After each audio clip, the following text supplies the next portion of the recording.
บบบ้านทางฮักที่เฮาห่วมว่าด้วยใจบ่อาจสู้ความคมคืนเกือบตัดสินใจจากอาย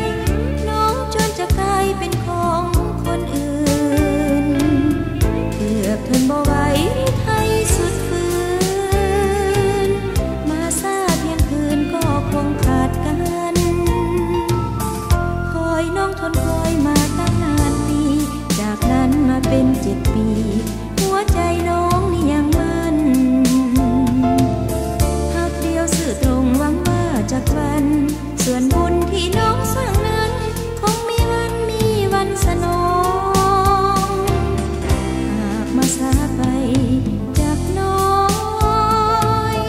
หักคงขาดลอยเป็นฝอยละลองเกือบสูญสิ้น